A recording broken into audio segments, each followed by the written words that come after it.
You cannot skip it unless you want your masterpiece to peel off faster than a bad sunburn. And this one is super important. I used to be so guilty of this one and my nails really suffered. Alright, nail besties, let's talk about the 3 biggest oopsies that we all make as beginners and how you can fix them. Mistake number 1 is skipping nail prep like it's not a big deal. Listen, prepping your nails is just like priming the walls before you paint them. You cannot skip it unless you want your masterpiece to peel off faster than a bad sunburn. So to do this, you want to make sure to wash your hands very thoroughly before starting your manicure.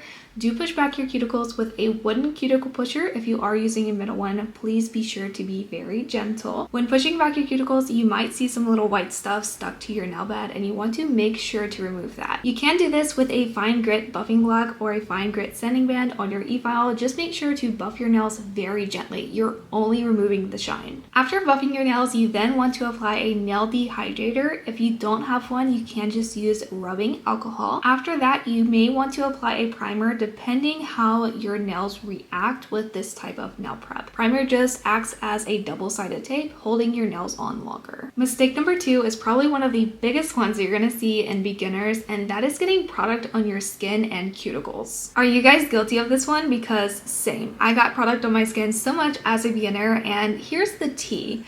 Getting product on your skin and cuticles is not only messy, but it can be very problematic. It can cause premature lifting, allergies, and major regrets for your manicure. So to try to avoid getting product on your skin and cuticle, you want to try using a little bit less product on your brush when you're first applying it.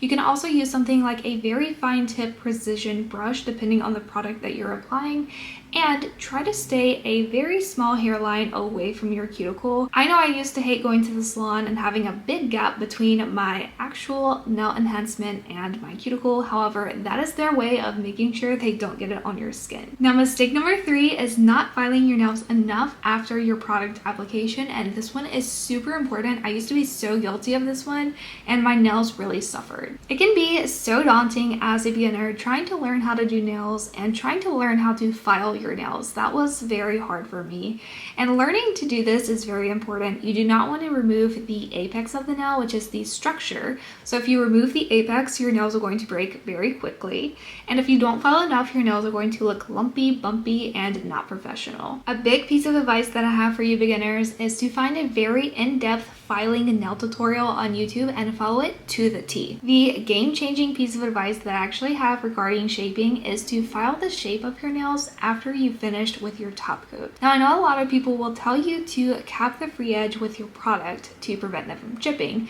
However, if you prep your nails and apply the product correctly, you're not going to have that issue. Filing your nails after the top coat just ensures that you have a very clean and precise nail shape. Trust me, this is another big game changer for beginners. Don't worry if you guys have done all 3. Trust me, we've all been there, but now you know better, so your next set will be chef's kiss.